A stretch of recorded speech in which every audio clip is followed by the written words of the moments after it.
And we are live. Good afternoon, everyone who happens to be watching in the present and or future. Hello, future peoples.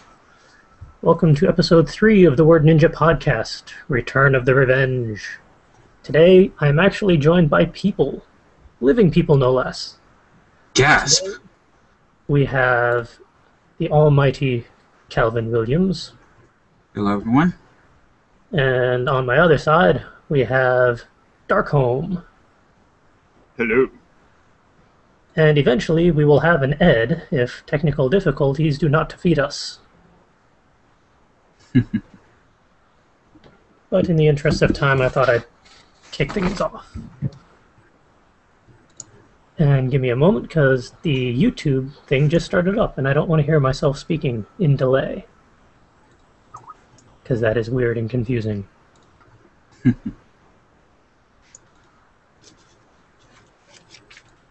CJ, he wants you to send the invite again. Who? Oh, duh. Because that link only sent him to your Google Plus page. Yeah, and I see they joined that, so now I should be able to invite them properly.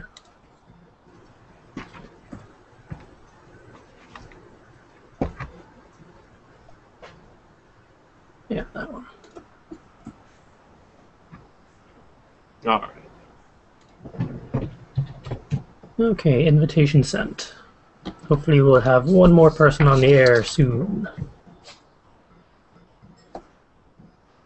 Oh, that was quick. Aha. Google, making things simply complicated since 2005. Indeed. Hooray, it worked. And we kick things off with a facepalm.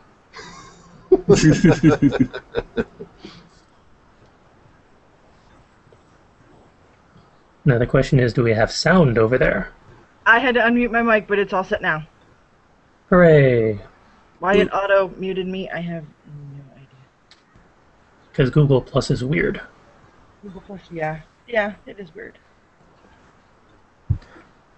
Alright, now that everyone is gathered, we can move on to the first segment, literary news. And it'll be fun, because I actually get to discuss things with people now. Woohoo! Hopefully the three of you have access to the show notes with the 3 links. Already got it. Here and here. Huzzah!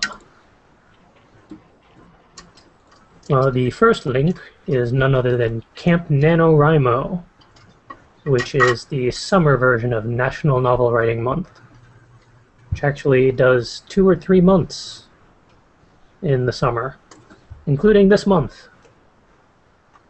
I am not participating, however, because I do not have the time to do 50 billion and one things. But I thought it would be worthwhile tossing out one of those month-long writing challenge sites. And for those of you listening, it's a very easy URL, campnanowrimo.org. And this one is nice in that, rather than the November version where it's 50,000 words in 30 days, this one you set your own goal. So you can do however many words you feel like. Even 2? Technically 2, but it's kind of hard to space that out across 30 days. Oh, I could manage it. Maybe 1 letter a day? If the words are rather long. There's a procrastinator's goal. You mean me?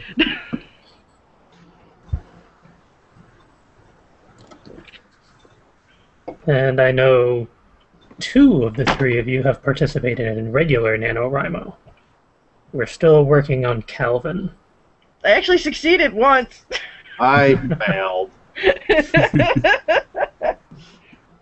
But to be fair, I failed because I lost interest in the story I was writing. Ah.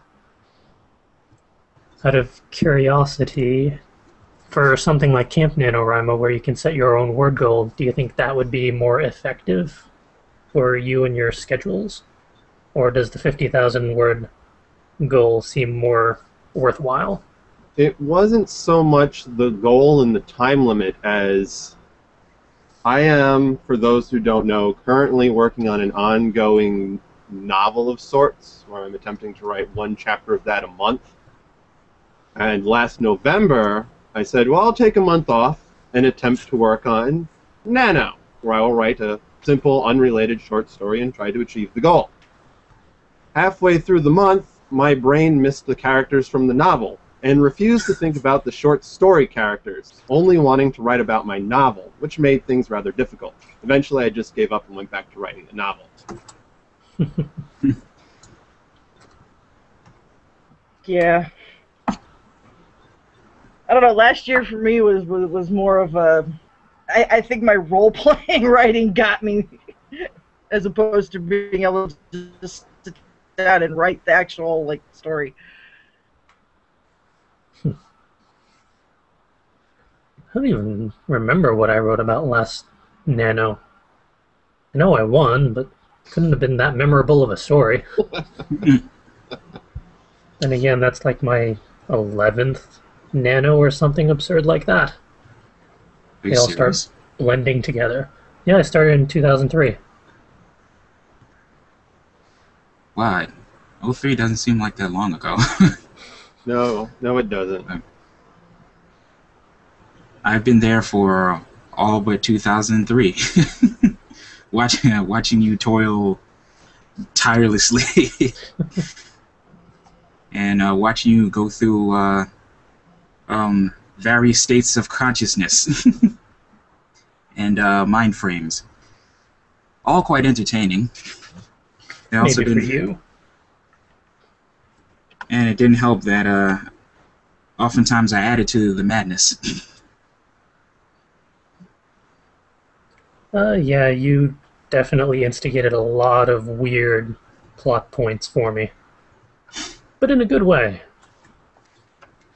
See, this is why I'm glad he stays out of my writing. I don't want to have anything to do with your writing. I don't think most people do. Aside from the crazy people they talk to on Tumblr.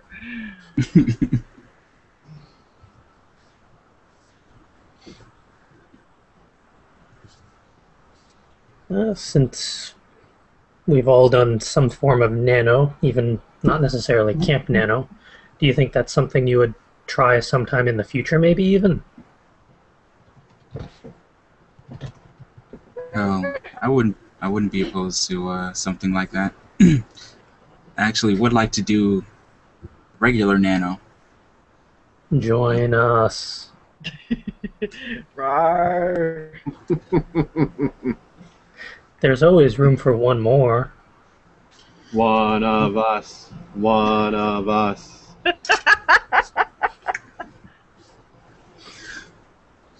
I'm already enough like you guys. All the more reason to join us. You say that like it's such a bad thing. It's not a bad thing. It's just I'm just making a point, stating some facts here. That's all. We don't run on facts. Yeah, facts are overrated. I work in fan fiction. Facts mean nothing to me. Unless they're canon. Yeah, and considering a majority of my stories are so slanted into fantasy, the laws of physics are more just guidelines at this point, if anything. Very loose guidelines at that. Hmm.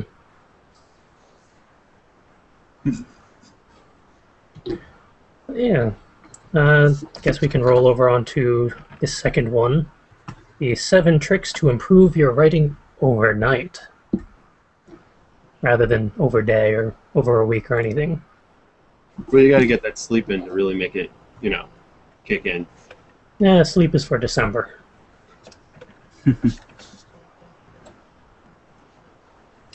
Sleep? What is that? It's this weird activity other humans attempt every once in a while, or so I've heard. partaken in it a couple of times. It's quite overrated. But that's just one man's opinion. But yeah, the second news piece is from the Michael Hyatt Intentional Leadership website that I just found on Scoop.it. It's michaelhyatt.com/improve-writing.html. And it'll be in our show notes after the show is done and all that if you want to take a quick look. But it's basically 7 little one-liner tips with brief explanations of how to become a better writer overnight. And I disagree with some of them because I'm combative like that. I mean, number 1 is know your reader. I'm not a mind reader. How am I going to know who my reader's going to be? I know who my readers are. Same here. Yeah, well, you're special. No, I just write porn. And again, like I said, fan fiction, so I know what my audience is. Pretty much the same as Will's, just not looking for fur.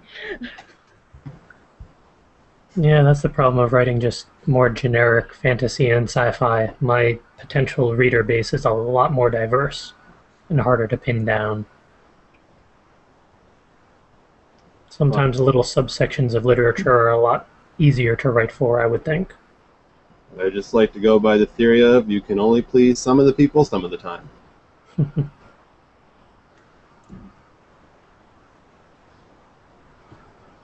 And how about number 2, know your objective?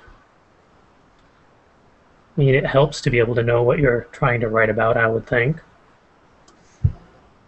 Seems rather Otherwise, vague.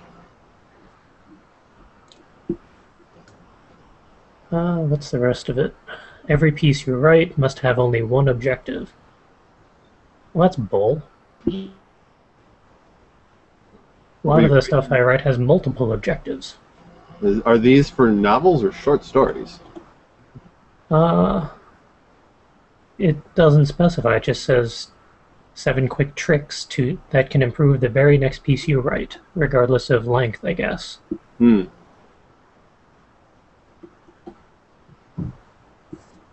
Also, you seem to have watched a video. Well, that's no good. Oh, I still see yours. I still see everyone's. Perhaps it was just on my end.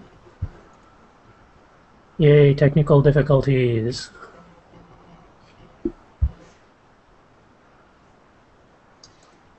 Ed, are you still with us?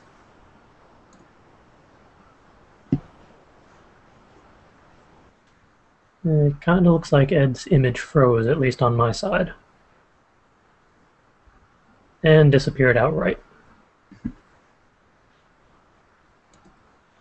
But And came back.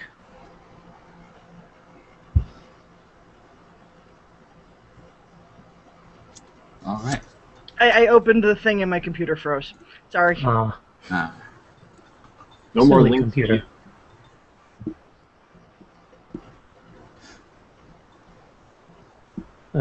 The bullet points numbers 3 and 4 kind of go together. I mean, use short words and use short sentences. What constitutes short? It. It's going to be a very hard story to write if you only have it to use. No words over 5 letters? I don't know, I use big words all the time. Yeah, same here. Then again, I'm often describing sexual acts, and they just have a lot of letters to them.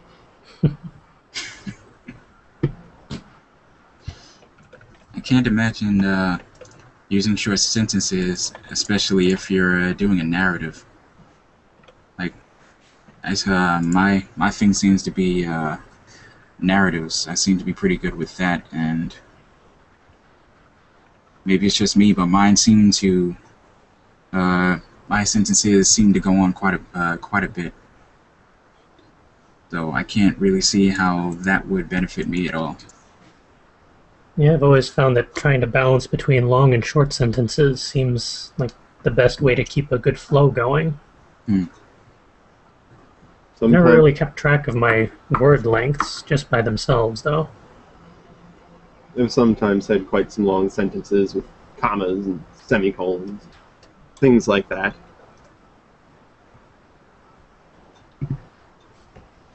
Try to remember proper grammar, but sentence structure and all that, but you can remember all that. Yeah, grammar comes in handy, at least in the editing process. In the writing process, it's not as important. Oh, and I just noticed number 5 also says use short paragraphs, because might as well stick with that trend. Why not? Hmm. I think when it comes to my business writing, that makes a lot of sense, because you have to be as concise as possible, but with my novels, it can be a couple sentences to almost 15 sentences to a paragraph. Depends on what's going on. Hmm. Very true. Most of the time, I'm stuck to short paragraphs anyway. But then again, you start getting too wordy in my particular thing, people tend to run away screaming. Just because... TLDR. No, it's not so much that. It's more of, like I said, when I write long paragraphs and whatnot, like I said, I typically write to Tumblr and whatnot. And so when I start writing a lot, people tend to get intimidated. And, yeah, they run away screaming because they're like, oh my god, I can't do that. Mm. What would they think of NaNoWriMo then? I tried to show them the one time that I actually, finished it, and they're all like, duh. Like, okay, I'm done. I just post my little short things now.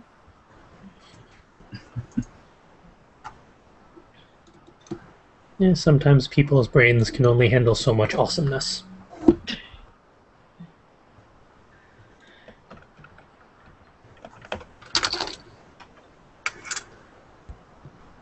Ooh, the tip number 6 was use active language. That's one that all the teachers say, and yet no one follows. Don't think I understand. So, And it's the whole active versus passive voice when writing, trying to keep it more engaging, I think. But the rules have always been kind of confusing as to what constitutes active versus passive. that's what I really meant. Yeah, they were never effectively taught in school. And I am proof of that, because I don't even remember the differences. I don't know, Yeah. using his example, I would kind of be thrown off by the what he would say as opposed to the what he calls the passive sentence.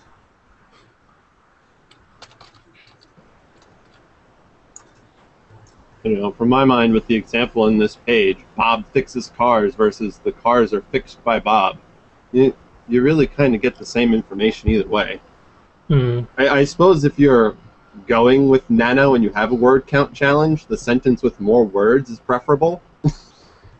Well, I mean, if it was Nano, it would be the cars are fixed by none other than the illustrious Bob of Bob's Auto Shop over on 10th Avenue and 6th. Get Yeah. as many words in there as you can. Pad that as much as possible.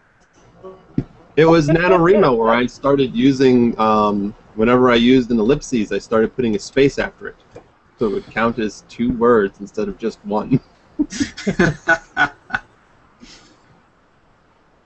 You're not supposed to always do that? I used to always just go something like blah blah dot dot dot blah blah. But in Nano I started going blah blah dot dot dot space blah blah. Did you ever pull out all your contractions as well? I did not, because I prefer to keep in character. So if my character speaks in contractions, I will speak in contractions. Oh, no extra words for you. If it was in the narrative, I did it. In the narrative, I might do it. It all depends.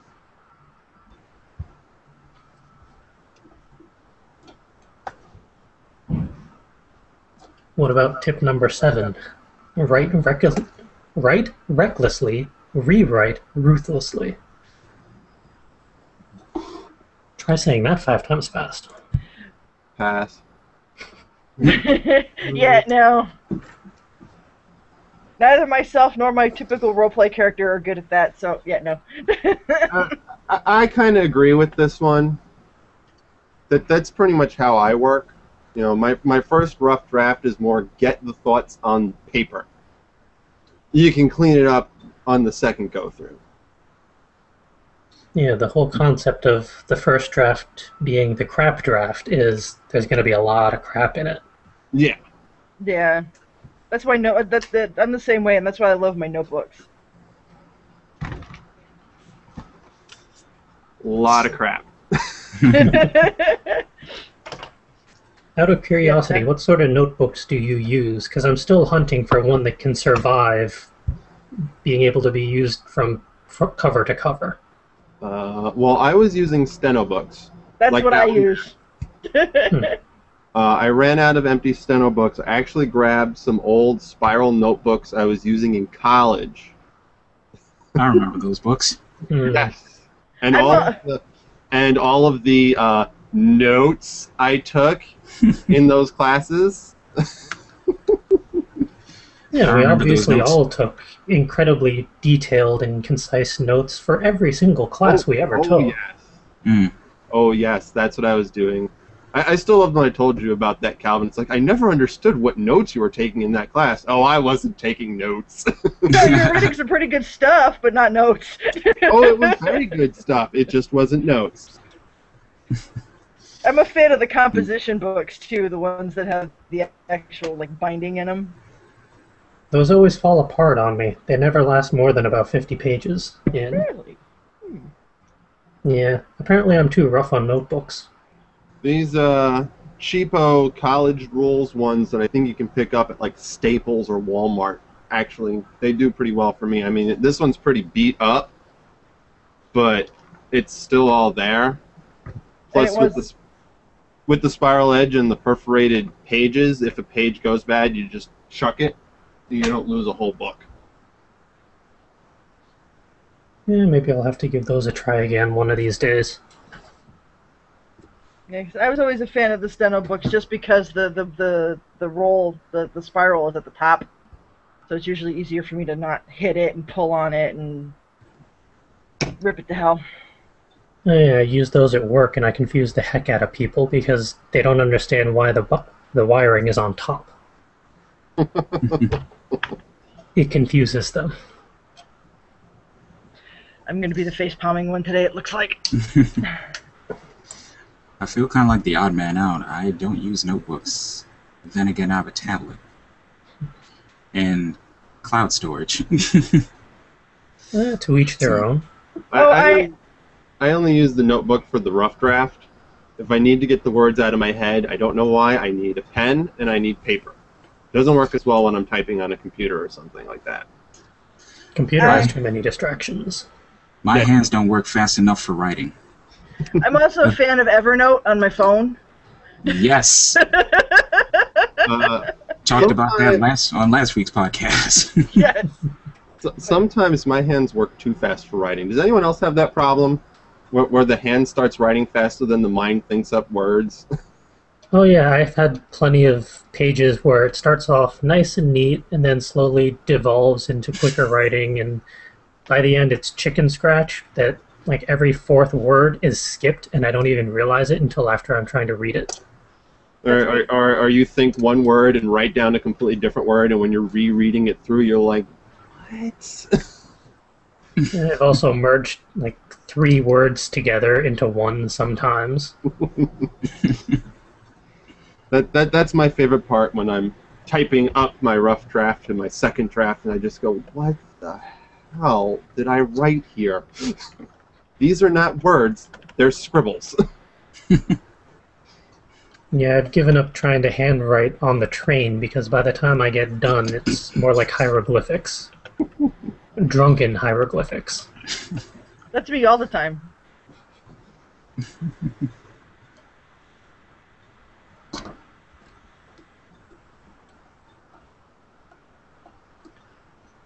And this news piece also has 3 bonus tricks. Because they couldn't have just said 10 tips. It had to be 7 plus 3. Well, 10 might be too many to get people to. They're like, I don't want to read all 10, but 7, and they read the 7, and they feel like they get 3 free ones. Well, then they're going to hate the next news piece, because that one has 30. But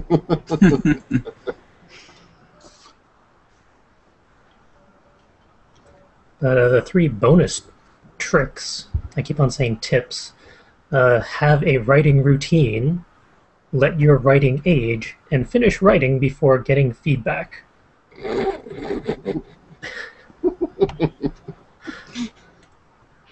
I kind of want to say that the last one seems like common sense. I post my novel chapter by chapter online. Do you at least give them fair warning that it is pretty much unedited? Oh, no. I edit each chapter as I go, chapter by chapter. Ah, okay.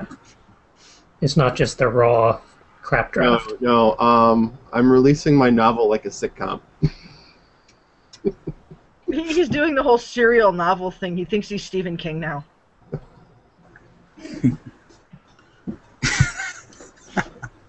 Only I had that kind of income. For my next novel, they're all attacked by a lamp! Rawr, rawr, rawr, rawr, rawr.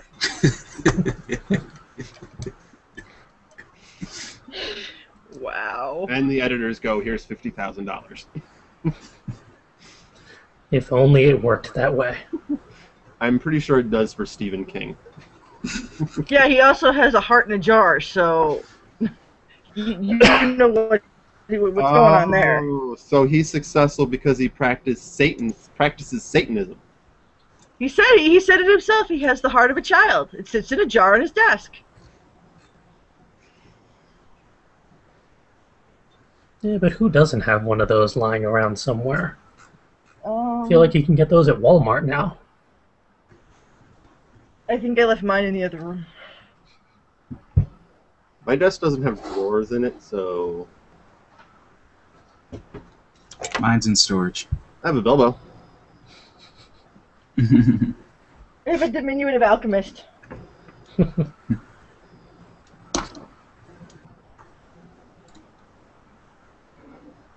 Well, if those 10 tricks are not enough, the third news piece is 30 tips to improve your writing now.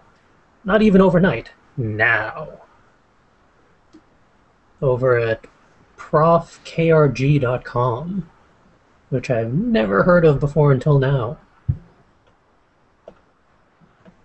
But it's profkrg.com/30-tips-to-improve-your-writing-now. Again, it'll be in the show notes because, yeah, who's going to remember that?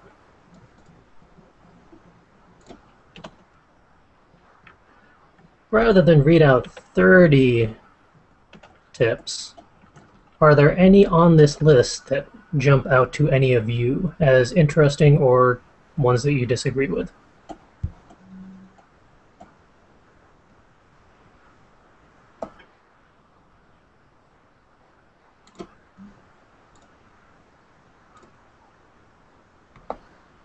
Is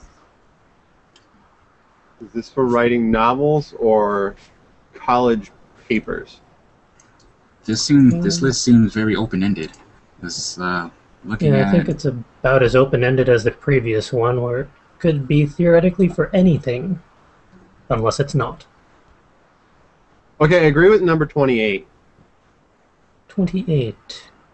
Use said. I love that word. I live by that word. I have to force myself to use that word. No, I can simply say that the person said something. I'm very guilty of using the word sigh a lot. It makes my story sound very depressing. Yeah, a lot of my characters used to be, I guess, part animal for the amount of time they growled things or just shouted things at the top of their voice, because why not? using said or say seems a lot simpler. You can just convey their emotion or whatever they're doing in other ways.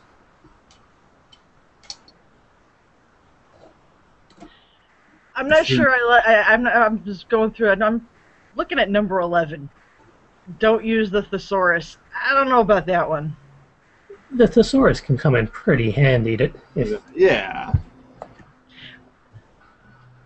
Well, he kind of. This one kind of bugs me because in number 17 he says don't use the same words. Well, if you're not using a thesaurus, how are you not going to? How are you going to avoid using the same words? For those playing at home, the website is thesaurus.com. Yeah. I'm sorry, I'm kind of stuck on that one. Yeah, they'll seem combative against each other. That doesn't work. I'm kind of stuck on number 10. Ask interesting questions in your interviews. As somebody that interviews musicians, duh. Like, am I honestly gonna sit there and fucking ask them, so what you have for breakfast today? Only if you do it in that voice. Exactly.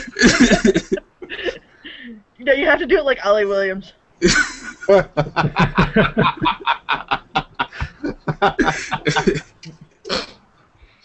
No, that only works if I'm answering questions. Okay, fine, then do it like Bill Cosby. What's your point? That's within, whichever one floats your boat. So I see you like to eat a lot. What did you have for the breakfast today? Is that better? Perfect. Can only imagine the responses. Jello pudding. And it's only better if you have the Crayola sweatshirt, like the Crayola sweater. Because everything's better in a Cosby sweater. Yes. I like how that rhymes. Hey, you're right. I gotta write that one down.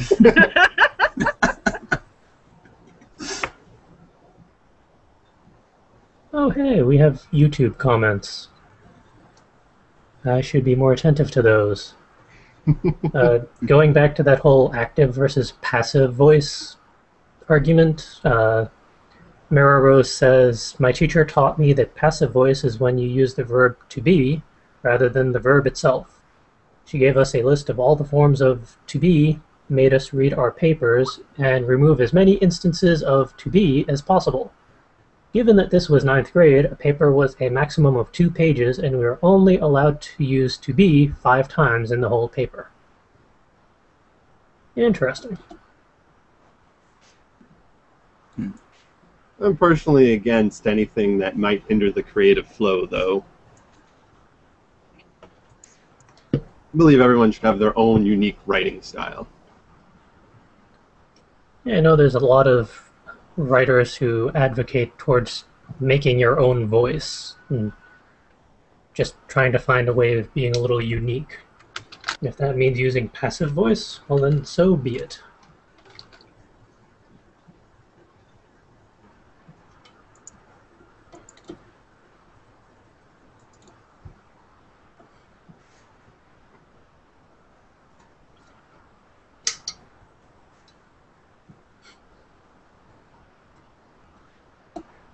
Let's see what else is on the list of That's 30. why we must hunt down expletives. It doesn't really say what to do with them when you find them. Wait, what number is that? Number 4, find the expletives, hunt them down. It doesn't really say why or what we're doing with them. I assume they want us to remove them, but... Maybe we give them a cookie? I was gonna say, if I remove them from my writing, I'm done. Again, I write a lot of pornographic scenes. Most people, when engaging in such activities, tend to use a few expletives.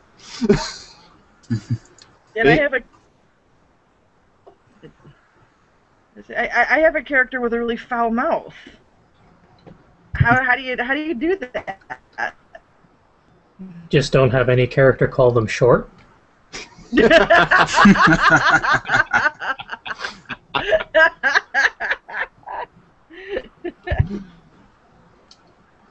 He's a foul mouth outside of that, too.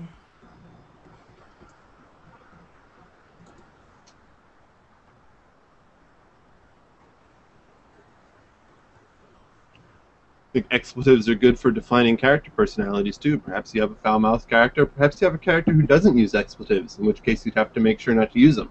It adds depth to character personality, I say.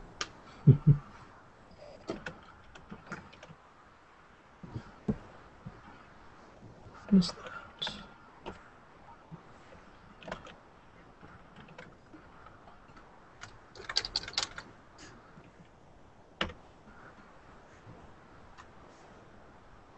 I see number 9 is put attribution at the first natural pause, even if it's in the middle of a sentence. That seems a tad confusing, and I saw there was another one about attribution that kind of directly argued that. 19, news first, attribution second? Yeah, that one. Those two seem like a weird combination in the same list. Hmm.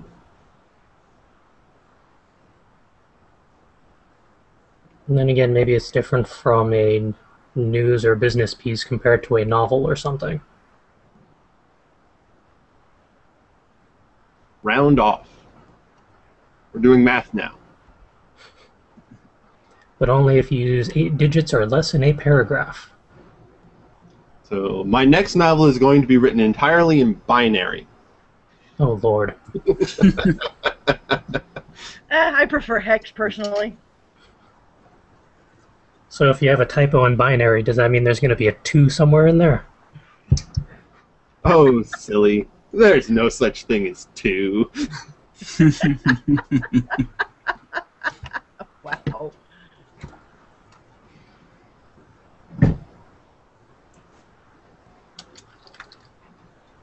Question sentences longer than 23 words. So we should put a question mark at the end. If it's 23 or more words, it's automatically a question. Makes me want to write an entire paragraph with one word for every letter in the alphabet. That would be an interesting prompt. In order. That would be quite the challenge.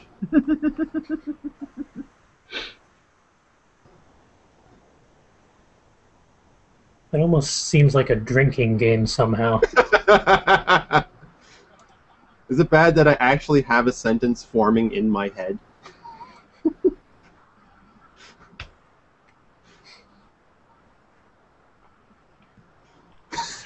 This is what happens when you bring crazy people together. We make each other crazier. This is where good ideas come from. Wasn't this a game from Whose Line Is It Anyway? Where they'd each have to add one word to a sentence going through the alphabet? Wouldn't surprise me.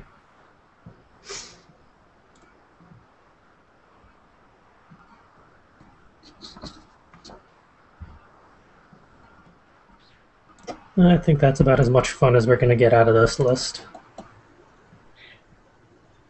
Unless there's any others that you'd like to point out.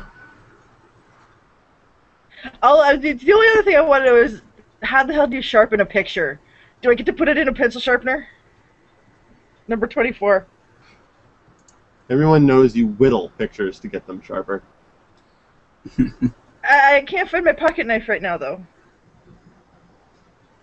What was it? Rule number 11?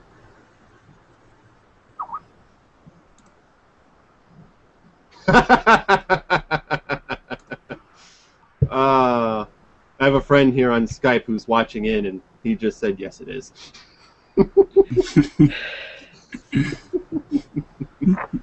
Is that Al? Oh, yes, it is.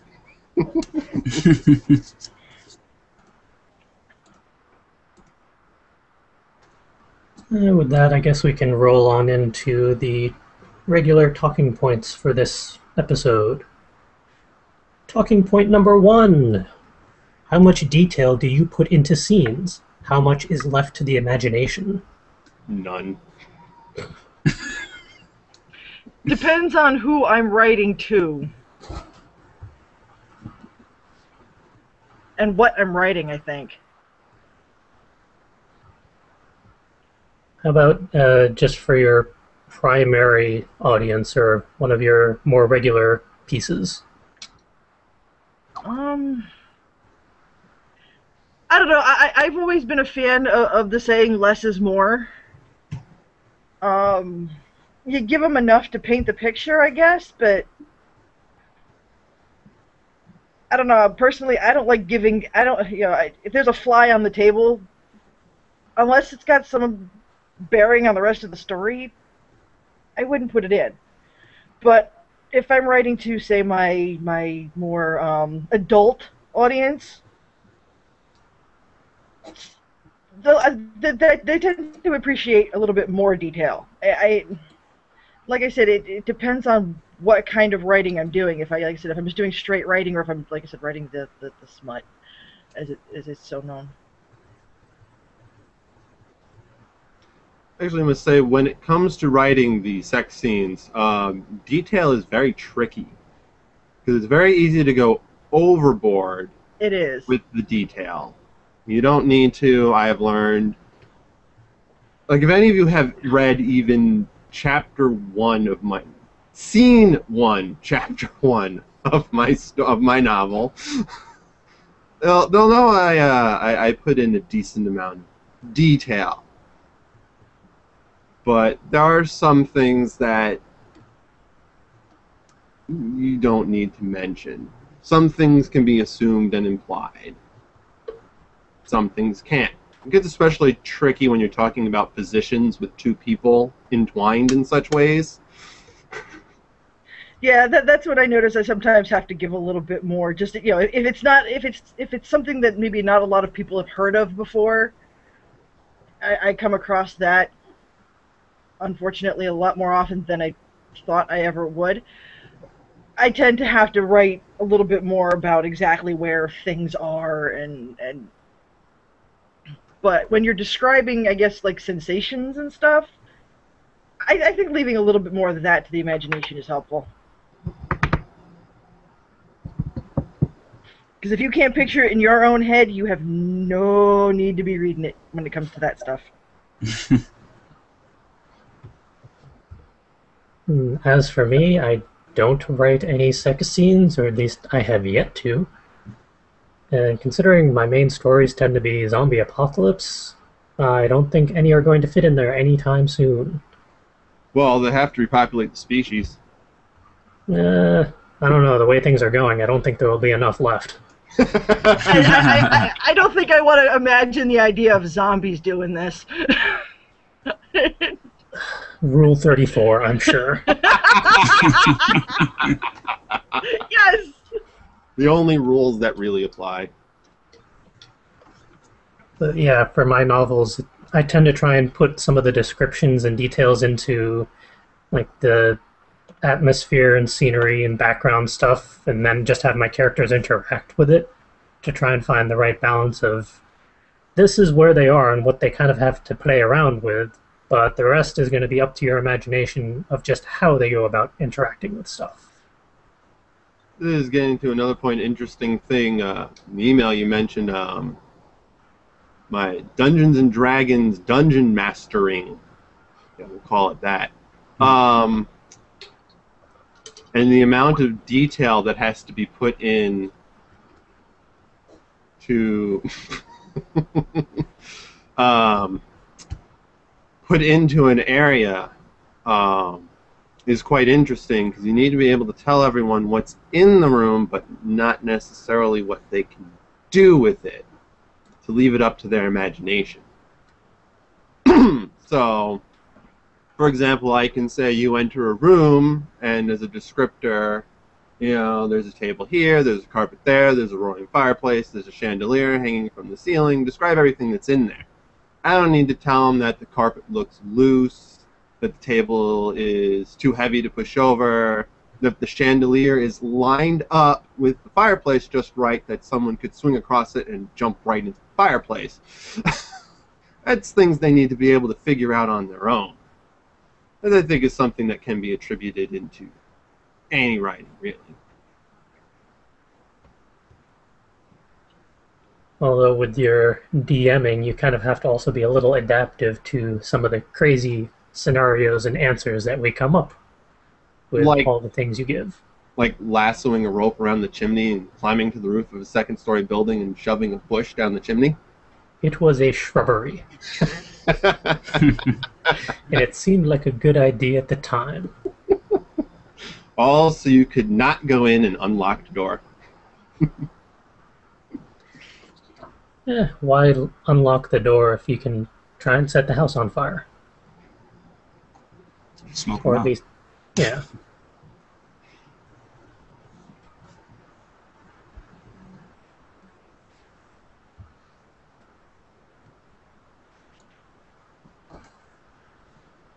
Oh, the joys of trying to be creative.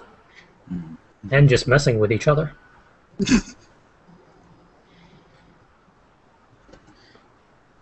Will has mastered that art.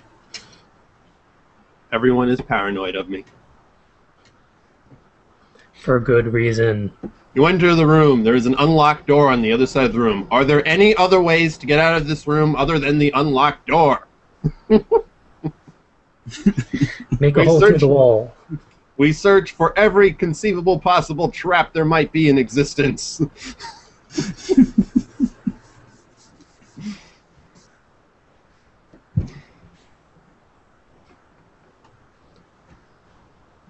How about you, Calvin, when it comes to detail in writing or just some of the stuff you do for riffraff? How do you find the right balance? Oh, at least for riffraff, I have to kind of strike a balance between conciseness and enough like right amount of description. I'm actually working on an article right now, which actually is about me and the first concert I went to. And I'm trying to strike a good balance between like making it interesting and not going overboard and causing TLDR. Like the whole point of this article is like talking about how that concert had an effect on you creatively or as an artist. That concert I went to still leaves a big mark on me, so I'm trying my very best not to get too long-winded with it or like too overly preachy for that matter, because like I learned a lot from that concert, like learning about how to interact with the crowd, professionalism, humility, and all that sort of things. So that's kind of that's one example.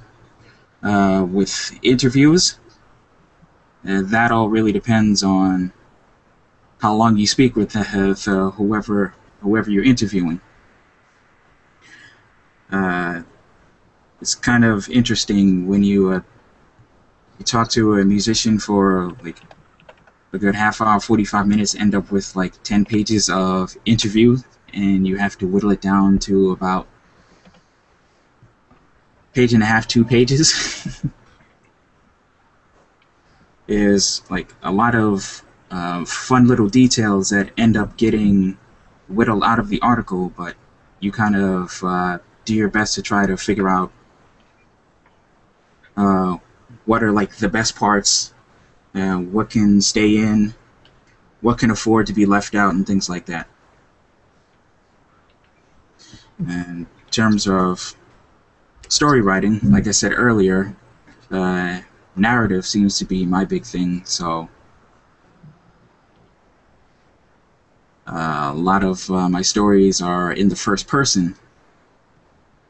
So like a lot of it has to do with describing situations that happen to the character, happen to the active character as well as some passive characters. And as much as I would like to be like incredibly detailed, I've come to find out it's not really, a lot of times, not really worth it to be like crazy detailed. So just kind of getting to the point with certain scenarios you're trying to describe and the ways you're trying to progress the story.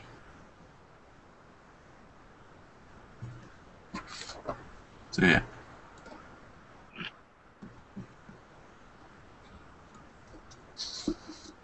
And with that, how about talking point number 2?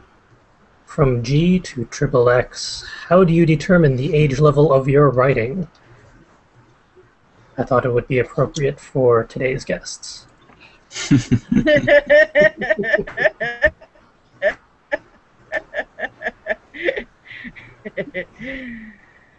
Mine's pretty easy to determine the rating of my story. I think this is probably the as far as slippery slopes go, I think this is probably where I have the most trouble. Because I don't always know, or I can't always count on the people on the other side of the screen being honest about how old they are.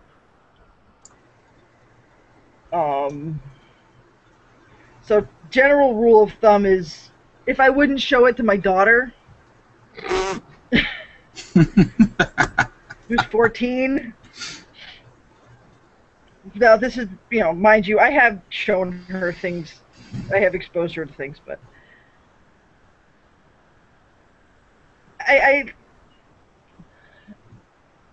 but basically, if I wouldn't want her reading it, then I tend to curb back. If I know for sure that the people I'm writing to have business reading such things, 18 plus, for the sake of level set, yeah, it's triple X all the way. But it's always talked about first. Because being a role-play writer, a lot of times, a lot of people aren't comfortable writing, even if they are of the appropriate age to be reading such things. I've come across quite a few people on Tumblr where you even say the word sex to them and they kind of cringe and yeah, they get the heebie-jeebies and go running for the hills. I think in regular writing, a time jumps and fade to blacks, I think, are kind of a writer's best friend, because you're always safe that way. You never risk. You can imply that such things happen, but you don't necessarily have to always go into the specifics. So that's usually my rule for it. Cleverly timed transitions are your friend. Yes. Oh God, yes.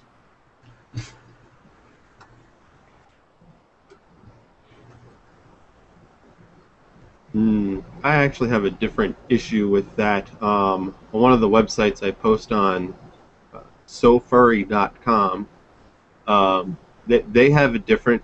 They pretty much assume you're going to be writing adult content, and it's just a matter of determining how adult it is. When you post a story, they give you 3 options: general, which I believe can contain anything up to light partial nudity or anything like that, adult, and extreme. I'm not 100% sure what constitutes that as extreme. I have some theories on that I'm not going to get into here, but I pretty much classify mine as adult. Even if, like I said, I post them 1 chapter at a time, even if a chapter doesn't actually contain any adult material, because it's part of a set, I still try to classify it as adult, just to be safe. Like, actually, the chapter that I am currently working on has no sexual scenes in it whatsoever. More about the continuing relationship developments between the characters in it. as well as the introduction of a new character who's basically yet another wrench in the works, because I love those. Nothing like an overprotective little sister to make dating complicated.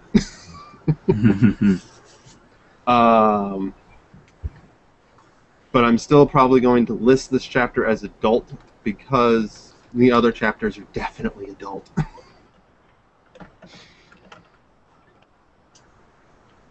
So you're another writer who subscribes to the theory of, I am a horrible person to my characters. Oh yes, yes. Oh no, I am horrible. I am.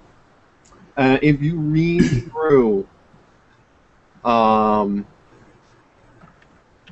think I am most horrible actually to my lead female, as Ed can tell you, because I tell him about everything I intend to do to her.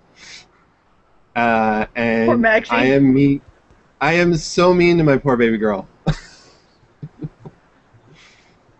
I can't imagine what more you can possibly do to that poor girl. Just wait till the next chapter. Ed, can you attest to this? I can. I won't say anything, but I can. I can attest to it. Just apart from, I think it was chapter 12, chapter 13, whichever one that was, titled Daniel. That one, yeah.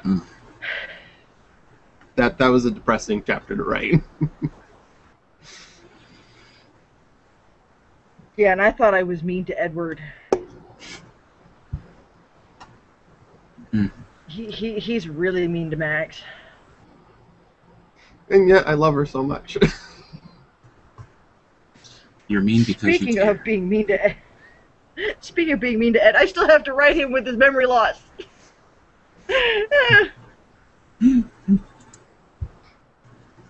I'm also pretty mean to Aiden, my lead male, too, but more in the sense of I'm not giving him a break. He cannot get a nice relationship with anyone at all. He's either with someone where things are complicated, or it's just a emotionless one-night stand. He just doesn't understand why everyone finds him so attractive. He's 6'5". He's hung pretty much like a horse. What else do they need? He's got good muscle tone, Yeah. because he is a pretty active swimmer. And he does have those striking blue eyes. He has Hugh Laurie eyes. I know exactly. You know what? I know exactly how I'm going to draw Aiden when I get around to this. I'm going to draw him like one of the free boys. Aww.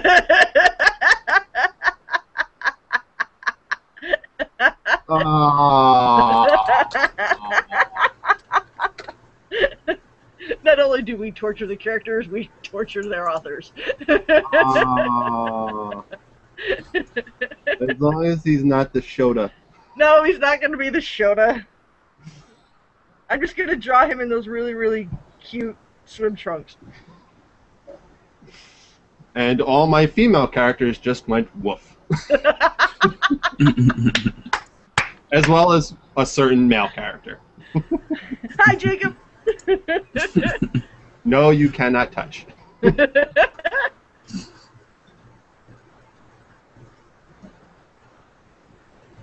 Well, as the non-porn writer of the group, my regular novels tend to focus more towards just above young adult, because it is still a zombie apocalypse series. So there is a lot and lot of death and dismemberment and maiming and horribleness. Some for the sake of science. Poor son. You monster. Basically. But I am equally horrible to my characters. And sometimes I feel bad, but then I make it worse. Sorry, not sorry? Pretty much. I mean, one couple is evolving into a fire elemental and a living sentient plant. Those two don't really mix well together. Hmm. Wait a minute. A living, sentient plant. Are we doing Plants versus Zombies here? That was not my intention. Okay. But now that you mention it, Spoilers! Sorry, I blame Al for playing it while he was here. and in 5 my minutes brain. I'm going to get a message on Skype. And then my main character, who kind of hates technology, gets a robotic arm and his brother as an AI in his head. Ah, that is cruel. I wouldn't want my brother in my head. No, Yeah. The brother constantly complains that it's too dirty in there and needs to be cleaned.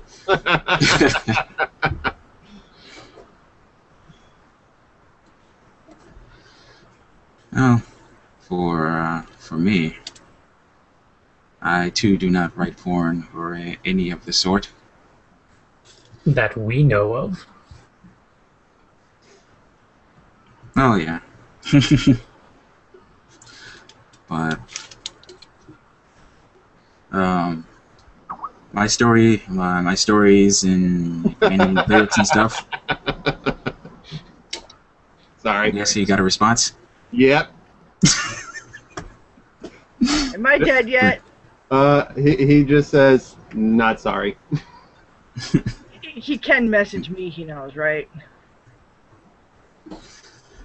But yeah, the stuff that I write doesn't really there's no porn in it. Just mainly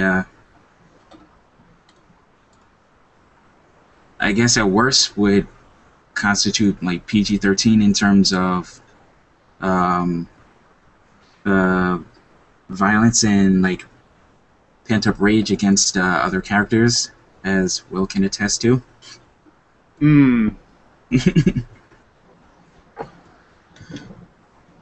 But to be fair, I really haven't like explored many sides, explored like a lot of the various sides that I could like really get to in terms of writing. So even though I haven't gotten to like adult themes and things like that, it's something I wouldn't be opposed to. What was that about, Will?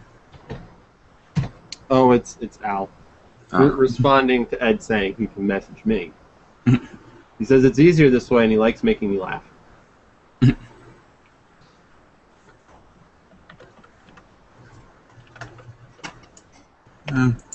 Kind of a boring answer, but that's kind of where I'm at in the writing process so far.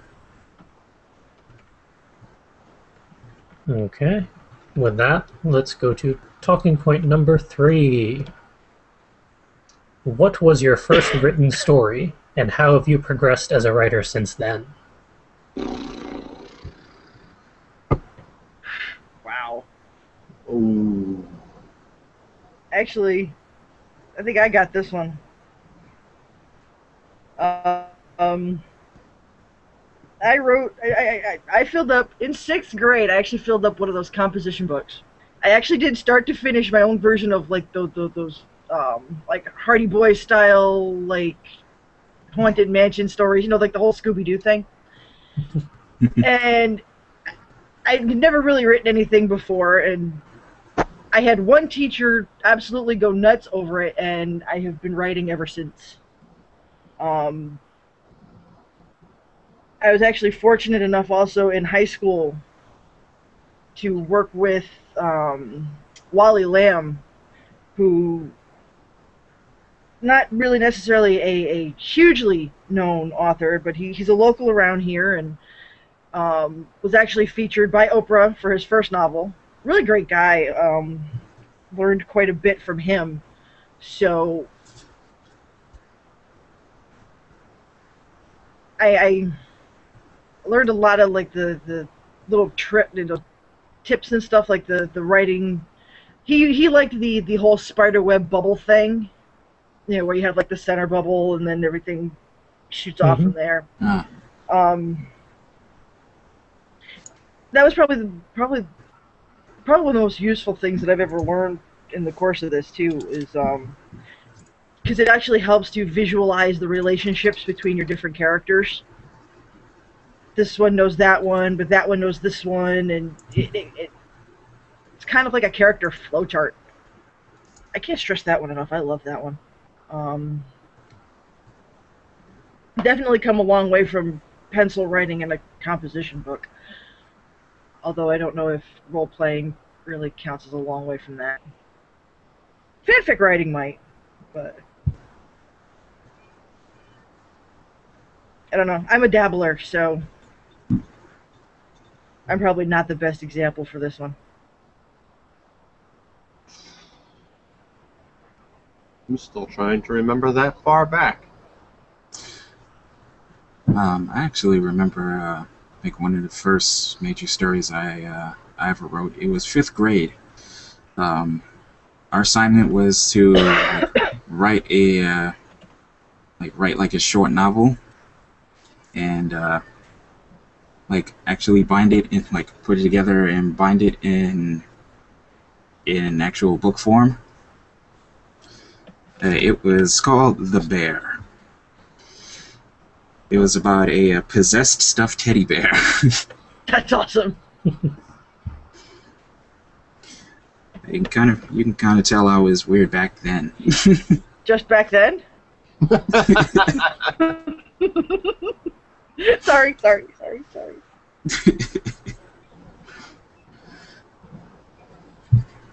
I don't remember a whole lot about it. I'm pretty sure that book is somewhere in this house. I couldn't tell you where, but I think that was actually my first real foray into writing. And my teachers, I've noticed that my teachers from like elementary school on, like throughout college too, really enjoyed like my writing style. I had let's go back a ways. Like junior high school, I didn't do a lot of like short stories or novels and things like that. Poetry was my thing in junior high school, and my teachers like really took to my style of writing. They said like a lot of my poetry seemed like on the verge of like professional and like adult level writing. That's probably because like while my friends talked about hip hop and rappers and shit like that, I talked about beatniks and weird fringe stuff like that. Again, I was different from everybody else, even back then. Different is good. Indeed. Oh, I agree. Except for junior high, different was bad. Meh. We all survived. Moved Yeah. on. High school, where different was acceptable. And then college, where different was what The brought norm. us all together. So, I think as time progressed, I moved from poetry to a more narrative style. Like that's something that I really noticed, and my professors noticed in college. And so these days, I kind of get a chance to tap into the poetry side with lyric writing and trying to write songs and things like that. And every so often, if I have the opportunity to, try to get back into like long form story writing with narrative form and things like that. Poetry and narrative, those seem to be my main fortes, and it's something I'm definitely gonna try to keep up with as time goes by. For me, the first legitimate short story I ever wrote that was actually worth pointing out was at some point in high school. Uh, it was probably about 6,000 words long, and it was obviously the best thing ever in existence, and I was awesome because it was 6,000 words. But it was kind of a rip-off of Dune in that it was some sand world, and they were fighting sand sharks, because why not? And I thought, this is awesome. I've never written so much ever. I'm going to be famous. It was Eye of Argon level bad.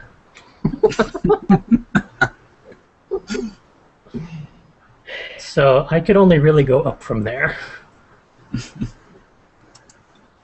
But from there I've gone to, I guess, about 10 or 11 NaNoWriMos. A couple of script frenzies, although I never succeeded in those. I've yet to properly attempt Camp Nano, but from then to now I probably have about 12 novel-length pieces in some form of progress. And of course I have the whole Word Ninja book printed and published and whatnot. So that counts for something too. So you've gotten further with that than the rest of us. You published author, you. Haha. Okay, freezing bad. No freezing. I actually do remember, definitely in junior high, I think it was 6th grade, I had to write a story for a class. I don't even remember how. It was probably like 10 pages long. That was probably the first thing I wrote to completion. I think it was a story about werewolves. And about me and my friends. It was like a weird, like a, kind of like a Are You Afraid of the Dark style story about werewolves. And I remember I lost points because my teacher didn't know what a pentagram was. She thought I misspelled a word. Oh. Like, no, that pentagram is a real thing. I remember I wrote it involving friends because I had just moved from where I used to live shortly before that. And I made copies of that story and sent it to my old friends, and I never heard back from them on it, so. Single team. I've actually written completely, not too many long things. A few short stories. Took a couple creative writing classes in college where I had to write completed things. There were short stories, poems.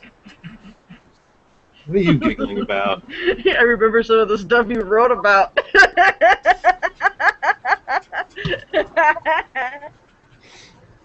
One of those poems was about you, thank you very much. I know. I think probably the second longest thing I wrote was a few years ago. I actually attempted to write a script for a video game I was planning on making, except I have no idea how to do the coding for it. I actually think I have the printed out copy right over here on my desk somewhere. I remember that one. As do I. Yeah, over 100 pages long, done in a script format. And of course, I have the information up right now. I am currently have completed 15 chapters of my current novel in progress, which is called My Roommate's a Stripper. Looking at the word count here on Google+, 197 pages at 11 and 115,000 words. Longest thing I've ever written. Impressive. And I would guesstimate that it is roughly halfway-ish done. Somewhere around there. You haven't even gotten to the best part yet. No, I haven't. But there's a few best parts. Which best part might you be talking about? Oh wait, no, no spoilers. Exactly. You'll say, you know which part I'm talking about. But there are so many good parts I'm planning, and so Yes, many... but I am a shipper. Shush. that is Obviously, it's that part with the person who does the thing with that other person at that place, and the stuff happens. no spoilers. Exactly. It's actually funny going back to that point earlier about don't release any part of your story until it's all done. I think releasing it chapter by chapter has helped me keep going with it, because I've been getting a lot of positive feedbacks from my readers, particularly on SoFurry.com. They give me a lot of positive feedback, and just knowing that they're really into the story makes me want to keep writing it. But I do also get comments about the various shippings between my characters that they do, and it's like, I really like these two together, but I really want to see these two together. Guilty. But then again, I know where it's going, so haha. I'm not even 100% sure if I know where it's going. I know where it's going today. Because for those who have read up to at least point now, that the characters Aiden and Cheryl, when I originally started writing, I never planned for them to get as involved with each other as they did. But when I first wrote them together, I was like, oh my god, these two are adorable together. Let's roll with that for a bit and see where it goes.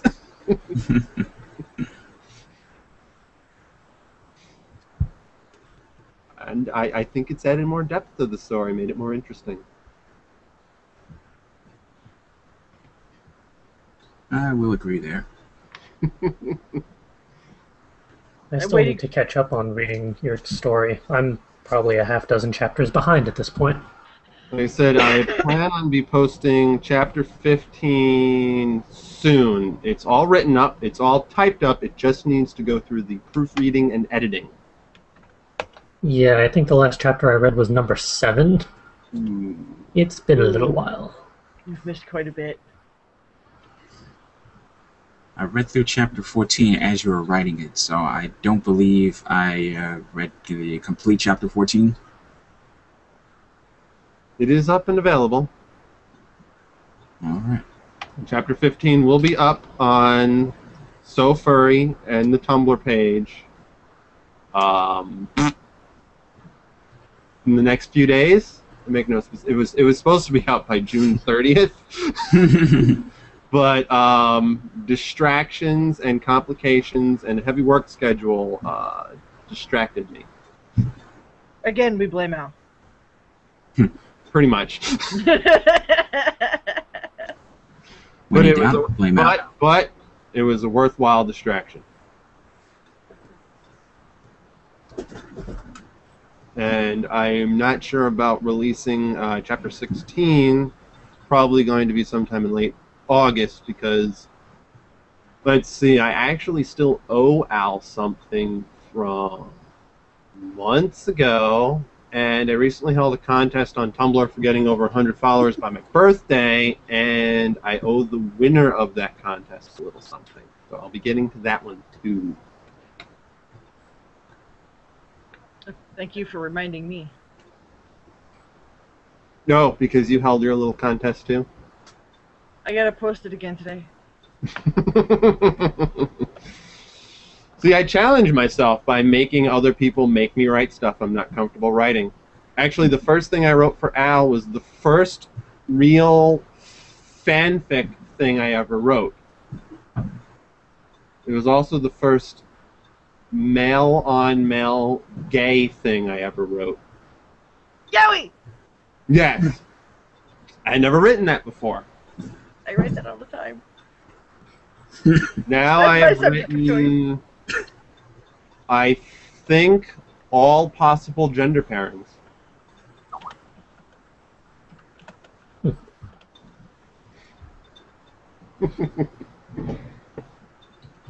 That's worthy of a witty comment, but I got nothing.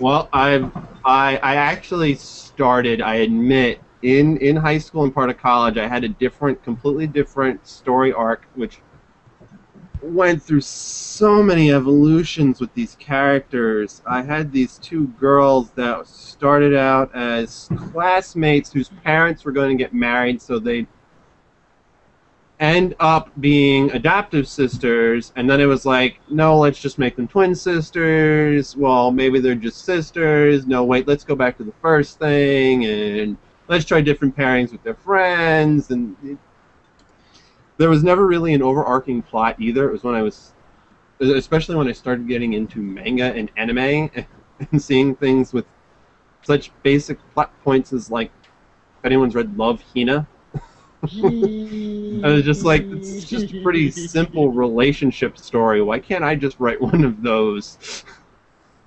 Mostly I just wrote individual scenes at random as they popped into my head. But I've ended up writing a lot of girl on girl, girl on guy, and once you start throwing in hermaphrodites, everything starts going crazy.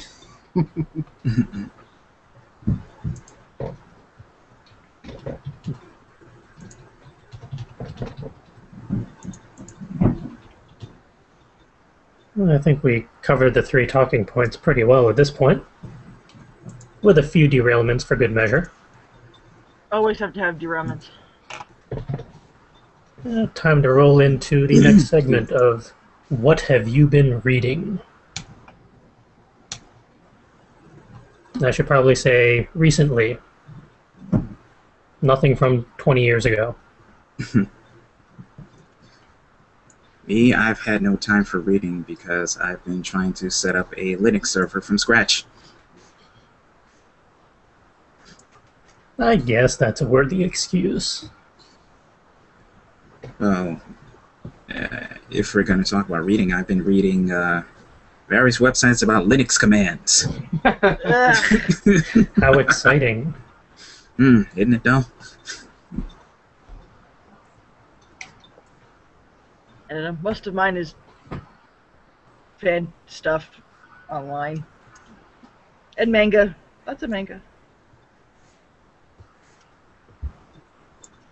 For me, I finished the trilogy of the Book of Deacon by Joseph Wallow. I've been reading 1 book a week at this rate. And now I finally finished the trilogy. And I got all the various closures that I needed from the characters who survived until the bitter end. It must be nice to read a story that actually has closure at the end. Yeah, I wasn't expecting closure out of this one, considering some of the characters I thought died. Oh wait, they got better. It was just a flesh wound. Pretty much. And then there were some characters where I thought they didn't die on camera, as it were. When are they coming back? And then they never do. So they really did just explode and go down an avalanche and vanish into nothingness. Sadness. The last novel I read is this one here. Highly recommend it. I don't know if you can even see that. I see R.A. Salvatore. Of course, one of my favorite authors. It is the 3rd part of the Neverwinter saga, the last part, if I remember right. I'm not sure how to pronounce this. I've been pronouncing it Charon's Claw. It's Charon. I don't know if it really is that. I just like the way that sounds with the claw part, but it could be Charon's Claw or Charon's Claw. That's how you say it.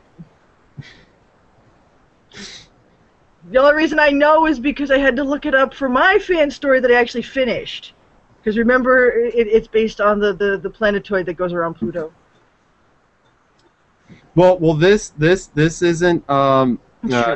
This doesn't relate to that at all. This is a Forgotten Realms story, Dungeons and Dragons. I know, but yeah. But it's possible. I'm still gonna keep calling it Charon's Claw because again I like the way that sounds. Charon's Claw. If R.A. Salvatore for some reason sees this and wants to correct me, I'm more than willing to talk to you because you are awesome and I love you. But that's probably doubtful. He's too busy probably working on the next trilogy at this point. But I highly recommend pretty much anything he writes. And Is this one part of the Drizzt universe or not? Drizzt, and yes, it is the That was most close. recent of the Drizzt legacy. Pretty sure it's the last part of this trilogy, the Neverwinter Saga. Though it did have an open-ended-ish ending, because That's the way he works. that's the way he works. Again, characters who I thought were dead reemerged. Characters who I am hoping are not dead, no word on them yet. And speaking of open-ended endings, I also recently finished this manga. My favorite was Negima, Magister Negi Magi by Ken Akamatsu, who, as he put in it, is the last volume of this series, in that it is the last volume of the story of the series, but he is probably going to write more in this universe. Keep your eyes open. God, I hope so. Considering that he ended it with so much opened up, hey, you want me to answer all these questions I've set up? No, wait for the next story. Urgh! Manga authors Indeed. are very good at that. My favorite authors torment me so much. And this is why I am a fandom fanfic writer, okay? I need closure. I have gotten in trouble quite a few times for ending chapters with cliffhangers. But my reason for doing that is that sometimes the ending I have for a chapter is either a really good cliffhanger or just really sappy. And I don't like really sappy, so I go for the cliffhanger.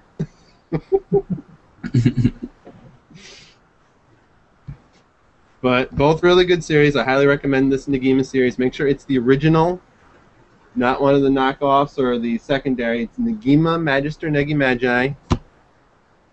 There's also a Negima Neo, which is... It's cute. Yeah, but this is the confusing part. This is the original. Then they made an anime on it. Then Negima Neo is the manga based off that anime, which is based off this manga. That's not confusing at all. And neither anime is even really close to the original. Yeah, no, they've made actually Story. several animes based off this manga. None of them have covered the entire story. This is 38 volumes long, which I really don't think is an excuse considering they've done One Piece and Inuyasha and Bleach and Naruto as animes, and those are Still going. really freaking long. Bleach should have ended about 200 episodes ago. Naruto's over 50 volumes. I think One Piece and Inuyasha are... God, they're still going, and they're in the triple digits for the volume numbers, I think. Oof. Yeesh. Well, I'm pretty sure Inuyasha is, but I'm not sure about One Piece. I don't know. I heard they only recently finished Inuyasha. Yikes. See, people wonder why I don't get into that one. It's been going on since, like, the late 90s, I think. Around the turn of the century is when it started. Something like that. Maybe even older. I don't even know. I'm not that big of an Inuyasha fan, I will admit. And no, I am not up for conversion, so don't try. As far as manga is concerned, I've been mostly just keeping up with Fairy Tail. Mostly just the most recent Fairy Tail. chapters. I don't have the volumes. I was watching it. And it's... yeah, the first season is really good, and the second season, I think Funimation got it, so they should be doing that in the next few years. Yay, And it is so much cooler. Finally more, finally more, finally more. Sorry. Have you been keeping up with the individual chapters at all? I haven't started reading it yet. Okay, it's worth reading, because the author, Hiro Mishima, for last week and this week is doing 3 chapters per week, Holy crap! which Okay, is when insane. we're done here, when you're done here, I want you to link me to where I can read it. Okay, yeah, it's definitely worth reading. And the first of the 3 chapters from last week,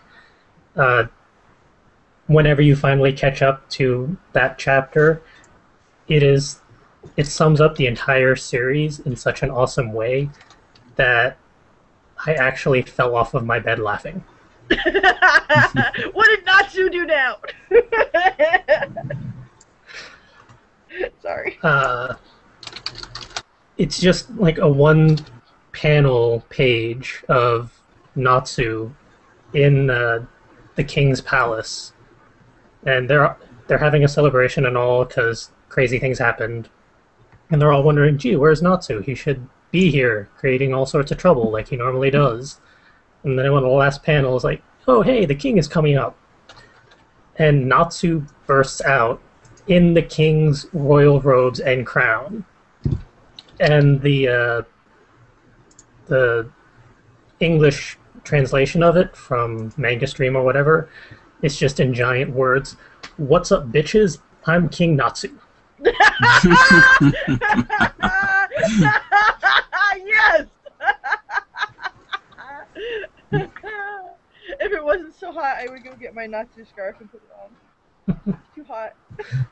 That's why I finally put this air conditioner in the window. Yeah, I'm out in the other room. Yeah, well, I'm okay out here, though. I do not do hot and humid and hazy by the looks of it. Slightly. Yeah, and I'm not sure if you caught the 2 previous episodes of the podcast, but we actually had the leader of the Fairy Tale podcast on. He does the weekly podcast for that, and also the Naruto podcast as well. I don't really follow those. They're worth taking a peek at. Part of it is, too, is I don't want spoilers. Yeah, I'm so behind in fair enough. Naruto.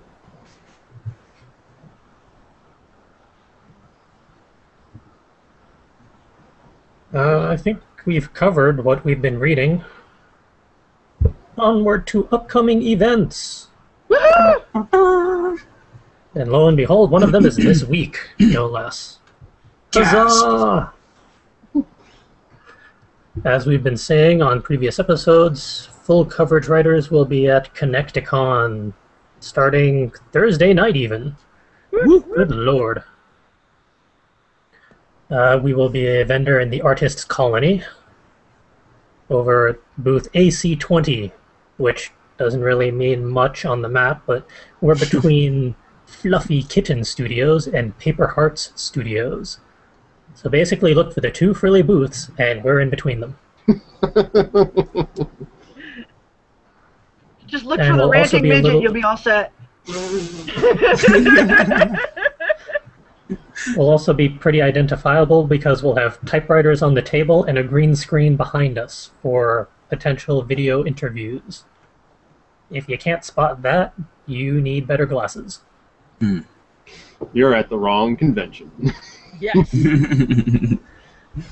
But yes, that'll be at Connecticon, hosted at the Convention Center in Hartford, Connecticut, this Friday to Sunday. We'll be there all 3 days, providing literary insanity for all, because we're awesome. And So coincidentally, stop by and say hello. all of us will be there at some point or another. Yes, Aw, yeah. you could very easily spot any one of us at the booth at any given time. Bonus points if you spot all 4 of us at once. You may even win the internet. Or at least All a of the hug. internets? A internet. Or at least a hug. Convertible for prizes at the prize table. And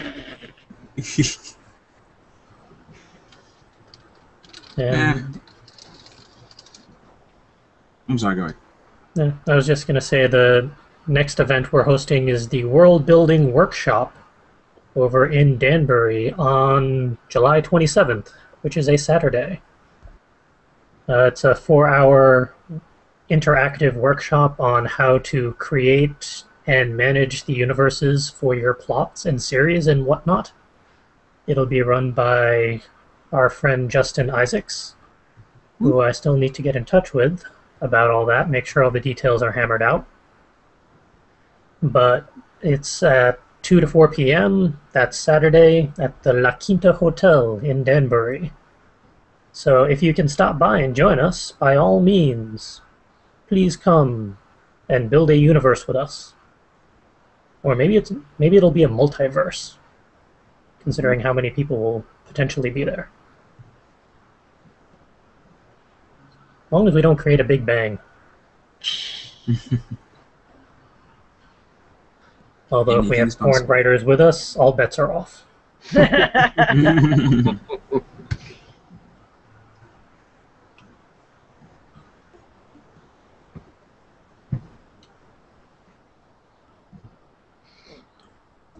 And with that, it's on to the writing prompts for the week. Every week we will be posting writing prompts of one-liners and just random words that you can mix and match into whatever you want. But if you do a flash fiction of 1,000 words and email it to us at wordninja@fcwriters.com, we may read out one of these submissions live on our podcast. So please check them out, write something entertaining, and send it in. This week's writing prompts can be found over at bit.ly/musefood 130707. So it's bit.ly, musefood, and the date. Nice and easy to remember. And as always, it'll be in the show notes, so you can check it out after the live stream has ended. And as with last week, we have had no submissions yet, but we are still looking forward to the first one. So for anyone out there, please be the first one to send us some flash fiction that we can read and hopefully entertain ourselves with. You know you want to. I may have to put some of those out to the writers group that I play with in Chicago. They may take it up. Yeah, by all means. Yeah, this is for any writer anywhere, at any time. In any galaxy. Woohoo! Yeah, we try to keep it within this solar system. I'm not very good at reading galactic. Aww. That's what Google translates for. I'm Commander Shepard, and I approve of this writing prompt.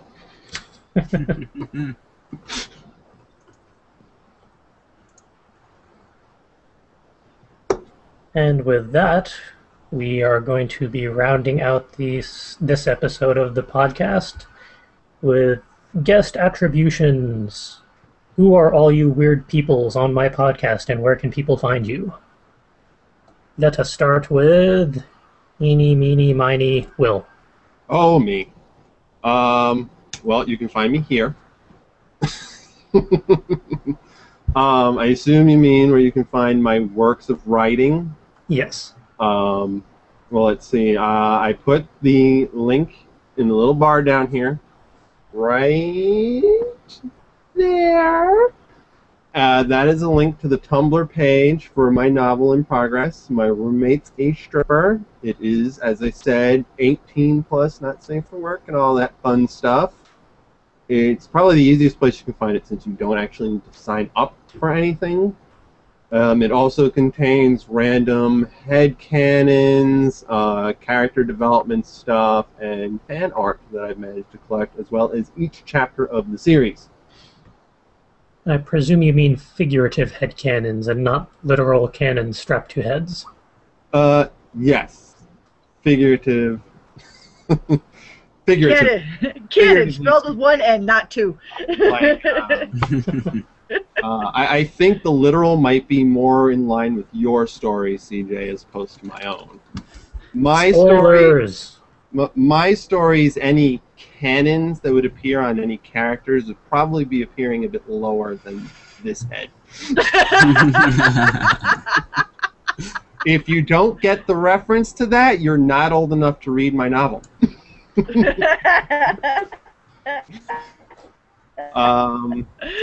You can also find me, let's see if I can get an exact link for now, I post this novel and a few other things on my page on sofurry.com. Let's see. Come on, that's not the right link.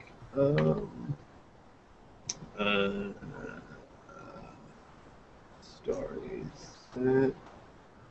Okay, it would be darkhome.sofurry.com/stories, which will link to the list of the stories I've managed to post up. Some of them related to my roommate the stripper, and some of them are not. They are all adult. And with SoFurry, you may need to sign up for an account to get to that link. It is free, but that's just something you'll have to do if that's what you want to do. I also have a personal Tumblr page at darkhome.tumblr.com. It is adult. I reblog porn. You have been warned.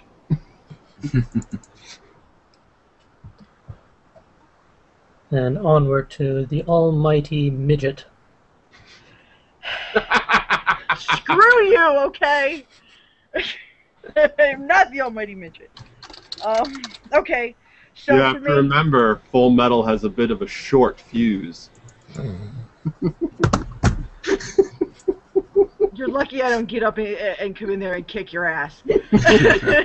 Remember, character with a foul mouth here. Okay, so yeah, like I said, I have said in here that I am a roleplay writer, so primarily you can find me at the Full Metal Edward Elric .tumblr.com. That is my primary roleplay page. Most of my writing is up there.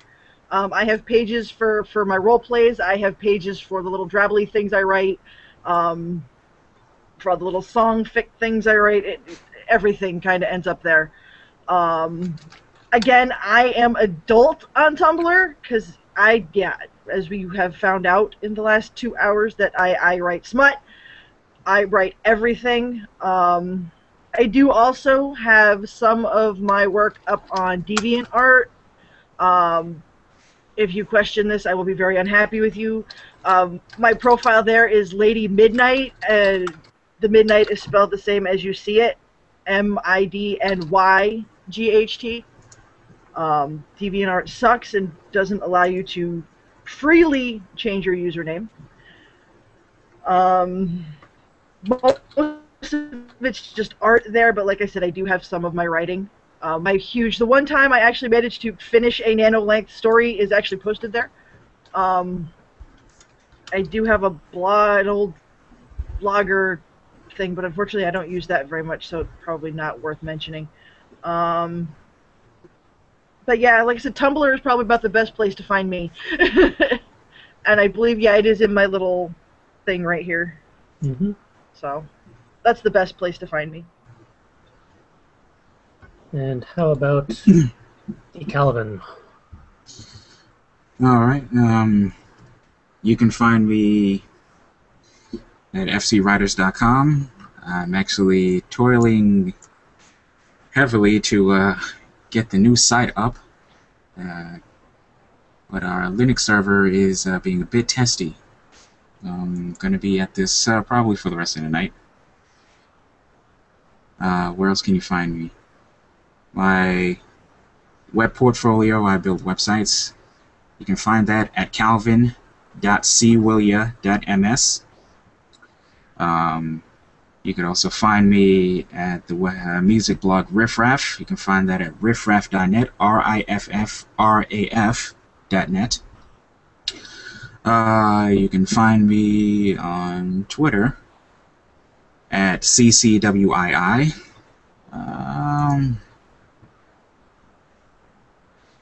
If in the off chance you ever feel compelled to email me, my email address is calvin@cwillia.ms. I believe that about covers everything. And I will round it out with I am Charles Muir, the leader of Full Coverage Writers and all of this literary insanity. You can find us over at fcwriters.com, presuming that Calvin and I do not implode the site at any given time. It's usually me that's at fault. He's the one that fixes it. I'm trying to make the new site stable right now, so I'm trying to make it implosion proof. It's imploding right now.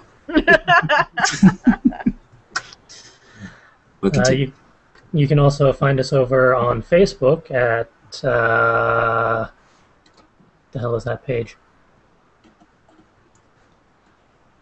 I should have that handy for future reference.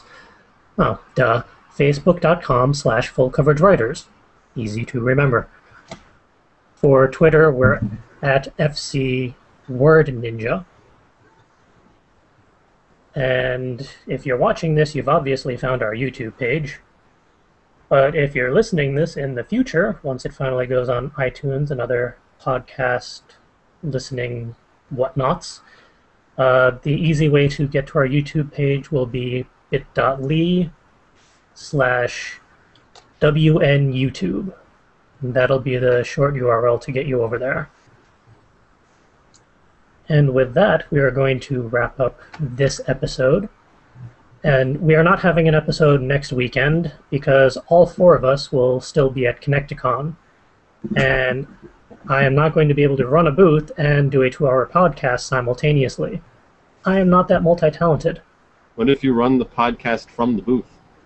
Thought of that, not enough internet connection. Or at least not a strong enough one. And I'm not paying the absurd amounts the convention center is offering for it. Boo. Fair enough. Indeed. But I'm sure we will be posting photos and interesting snippets and whatnot on the Facebook page throughout the event, so you can keep track of all the crazy shenanigans we're up to. There will be cameras up, honey. Yes.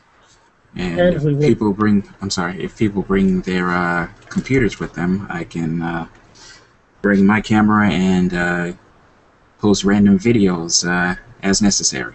My laptop will be there because you have to fix it. I was getting ready to ask you that, if you're still bringing your laptop. Still running on Vista. I am still running on Vista. No. Cry. I will take care of that for you.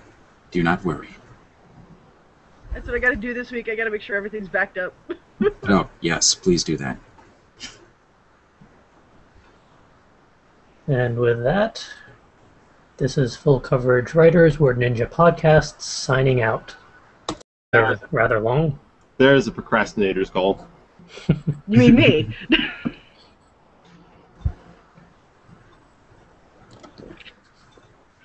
And I know 2 of the 3 of you have participated in regular NaNoWriMo. We're still working on Calvin. I actually succeeded once. I failed. But to be fair, I failed because I lost interest in the story I was writing. Out of curiosity, for something like Camp NaNoWriMo, where you can set your own word goal, do you think that would be more effective for you and your schedules? Or does the 50,000 word goal seem more worthwhile? It wasn't so much the goal and the time limit as I am, for those who don't know, currently working on an ongoing novel of sorts, where I'm attempting to write 1 chapter of that a month. And last November, I said, well, I'll take a month off and attempt to work on Nano, where I will write a simple, unrelated short story and try to achieve the goal. Halfway through the month, my brain missed the characters from the novel and refused to think about the short story characters, only wanting to write about my novel, which made things rather difficult. Eventually, I just gave up and went back to writing the novel. Yeah. I don't know. Last year for me was more of a. I think my role-playing writing got me, as opposed to being able to just sit down and write the actual story.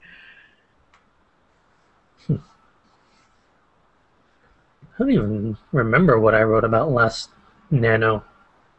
I know I won, but couldn't have been that memorable of a story. And again, that's like my 11th Nano or something absurd like that. Are They you all serious? start blending together. Yeah, I started in 2003. Wow, 03 doesn't seem like that long ago. No, it doesn't. I've been there for all but 2003. watching you toil tirelessly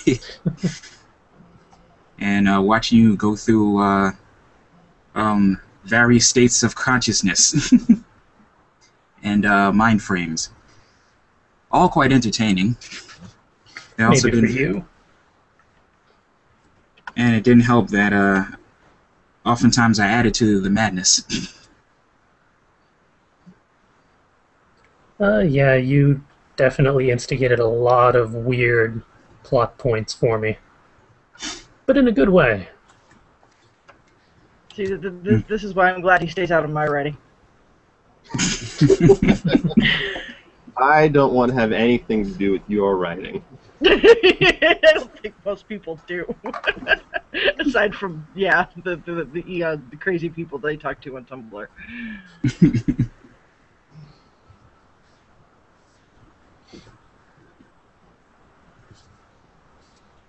Since we've all done some form of nano, even not necessarily camp nano, do you think that's something you would try sometime in the future, maybe even? I wouldn't be opposed to something like that. I actually would like to do regular nano. Join us. Rawr. There's always room for one more. One of us. One of us.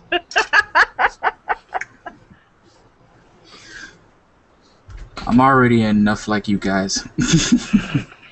All the more reason to join us. You say that like it's such a bad thing. It's not a bad thing. It's just I'm just making a point, stating some facts here. That's all. We don't run on facts. Yeah, facts are overrated. I work in fan fiction. Facts mean nothing to me. Unless they're canon. Yeah, and considering a majority of my stories are so slanted into fantasy, the laws of physics are more just guidelines at this point, if anything. Very loose guidelines at that. Hmm.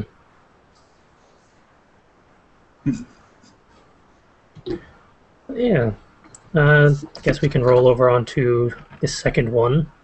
The 7 tricks to improve your writing overnight. Rather than over day or over a week or anything. Well, you got to get that sleep in to really make it, kick in. Yeah, sleep is for December.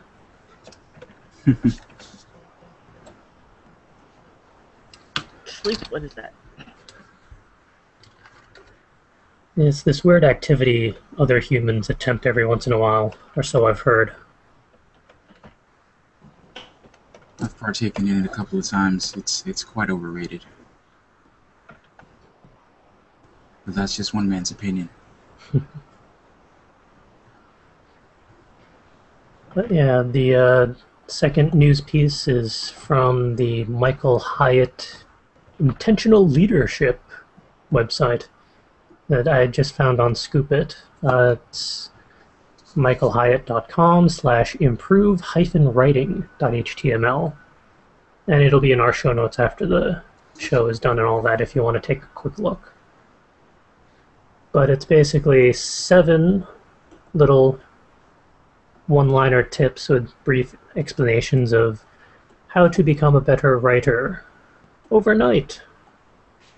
And I disagree with some of them because I'm combative like that. I mean, number 1 is know your reader. I'm not a mind reader. How am I going to know who my reader's going to be? I know who my readers are. Same here. Yeah, well, you're special. No, I just write porn. And again, like I said, fan fiction, so I know what my audience is. Pretty much the same as Will's, just not looking for fur. Yeah, that's the problem of writing just more generic fantasy and sci-fi. My potential reader base is a lot more diverse and harder to pin down. Sometimes little subsections of literature are a lot easier to write for, I would think. I just like to go by the theory of you can only please some of the people some of the time.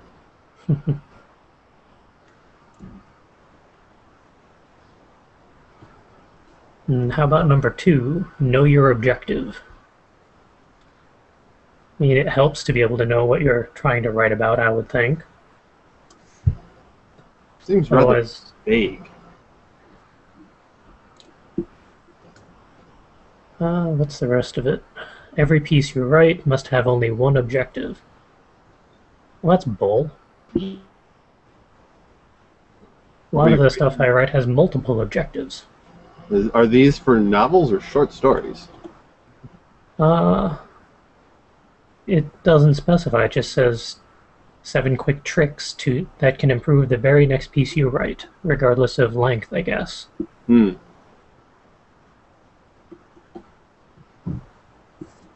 Also, you seem to have flushed a video.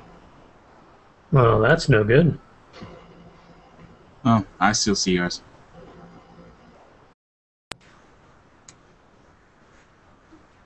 And we are live. Good afternoon, everyone who happens to be watching in the present and or future. Hello, future peoples. Welcome to episode 3 of the Word Ninja podcast, Return of the Revenge. Today, I'm actually joined by people. Living people, no less. Gasp! We have the almighty Calvin Williams. Hello, everyone. And on my other side, we have Darkholm. Hello. And eventually we will have an Ed if technical difficulties do not defeat us. But in the interest of time, I thought I'd kick things off. And give me a moment, because the YouTube thing just started up, and I don't want to hear myself speaking in delay. Because that is weird and confusing.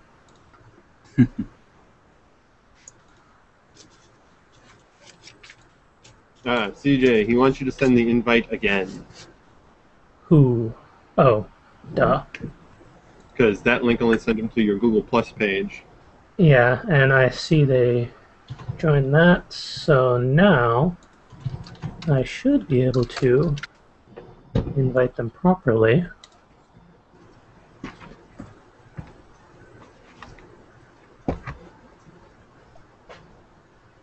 Yeah, that one. Alright. Okay, invitation sent. Hopefully we'll have one more person on the air soon. Oh, that was quick. Aha. Cool. Making things simply complicated since 2005. Indeed. Hooray, it worked. And we kick things off with a facepalm.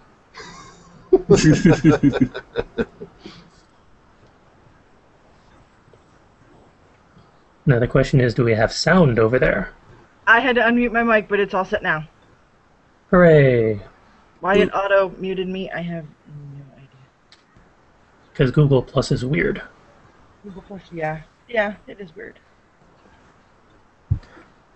Alright, now that everyone is gathered, we can move on to the first segment, literary news. And it'll be fun, because I actually get to discuss things with people now. Woohoo! Hopefully the 3 of you have access to the show notes with the 3 links. Already got it. Here and here. Huzzah!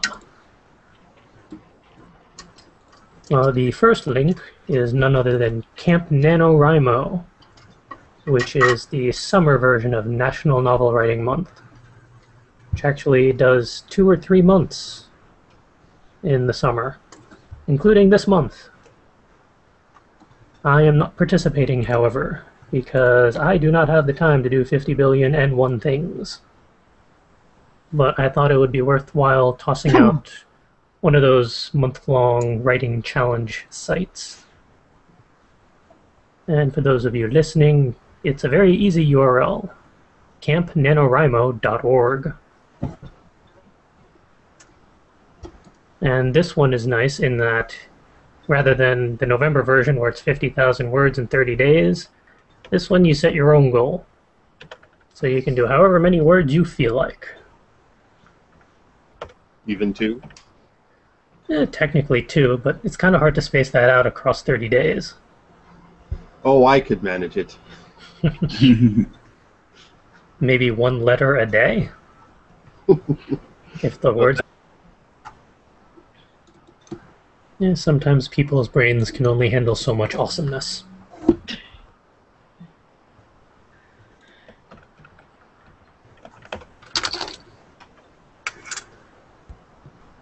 Ooh, the tip number 6 was use active language.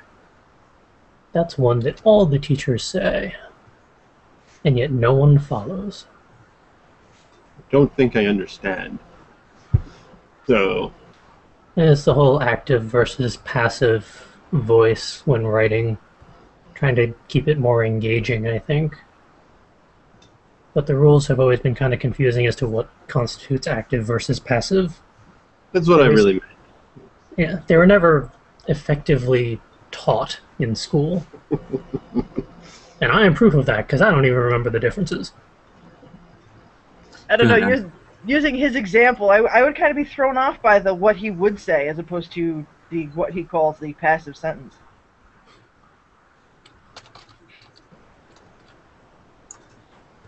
You know, from my mind, with the example in this page, Bob fixes cars versus the cars are fixed by Bob. You really kind of get the same information either way. Hmm. I suppose if you're going with nano and you have a word count challenge, the sentence with more words is preferable. Well, I mean, if it was Nano, it would be the cars are fixed by none other than the illustrious Bob of Bob's Auto Shop over on 10th Avenue and 6th. Get Yeah. as many words in there as you can. Pad that as much as possible. It was NaNoWriMo where I started using, whenever I used an ellipses, I started putting a space after it. So it would count as 2 words instead of just 1. You're not supposed to always do that? I know, I used to always just go something like blah blah dot dot dot blah blah. But in Nano I started going blah blah dot dot dot space blah blah. And did you ever pull out all your contractions as well? I did So- not, because I prefer to keep in character. So if my character speaks in contractions, I will speak in contractions. Oh, no extra words for you. If it I was in the suppose- narrative, I did it. In the narrative, it might do it. It all depends.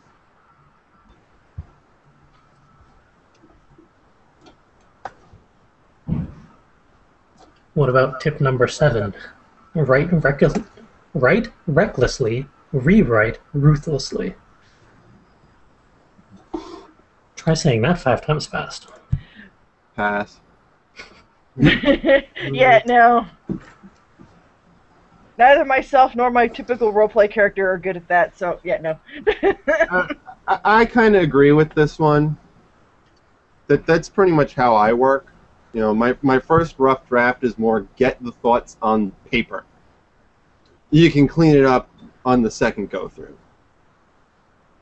Yeah, the whole concept of the first draft being the crap draft is there's going to be a lot of crap in it. Yeah. Yeah. That's why I'm the same way, and that's why I love my notebooks. A lot of crap. Out of curiosity, Yeah. what sort of notebooks do you use? Because I'm still hunting for one that can survive being able to be used from cover to cover. Well, I was using steno books. That's Like what I that one. use. Hmm. I ran out of empty steno books. I actually grabbed some old spiral notebooks I was using in college. I remember those books.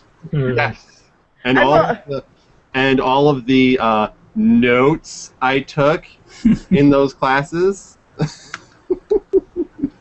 I we all. remember. I still see everyone's. Perhaps it was just on my end. Yay, technical difficulties.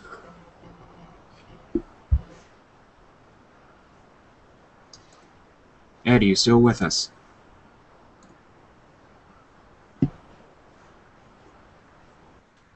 It kind of looks like Ed's image froze, at least on my side. And disappeared outright.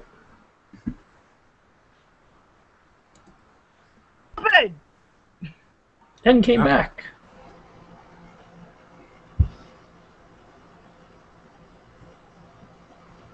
All right. I opened the thing and my computer froze. Sorry. Ah, Uh, No more silly links. computer.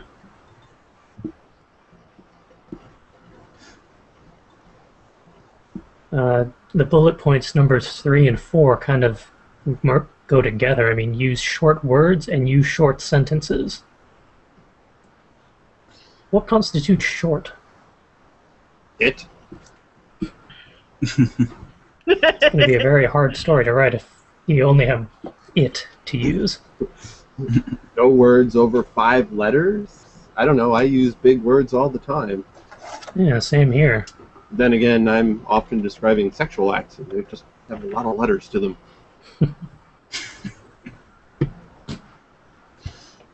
I can't imagine using short sentences, especially if you're doing a narrative. Like, as my thing seems to be narratives. I seem to be pretty good with that, and maybe it's just me, but mine seem to my sentences seem to go on quite a bit. So I can't really see how that would benefit me at all. Yeah, I've always found that trying to balance between long and short sentences seems like the best way to keep a good flow going. Never Sometimes really kept track of my word lengths just by themselves, though. I've sometimes had quite some long sentences with commas and semicolons, things like that.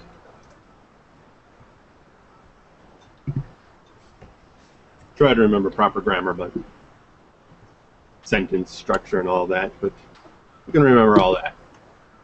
Yeah, grammar comes in handy. At least in the editing process. In the writing process, it's not as important. Oh, and I just noticed number 5 also says use short paragraphs, because might as well stick with that trend. Why not? I think when it comes to my business writing, that makes a lot of sense, because you have to be as concise as possible, but with my novels, it can be a couple sentences to almost 15 sentences to a paragraph. Depends on what's going on. Very true. Most of the time I'm stuck to short paragraphs anyway. But then again, you start getting too wordy in my particular thing, people tend to run away screaming. Just because... TLDR. No, it's not so much that. It's more of, like I said, when I write long paragraphs and whatnot, like I said, I typically write to Tumblr and whatnot. And so when I start writing a lot, people tend to get intimidated. And, yeah, they run away screaming because they're like, oh my god, I can't do that. What would they think of NaNoWriMo then? I tried to show them the one time that I actually, finished it, and they're all like, duh. Like, okay, I'm done. I just post my little short things now.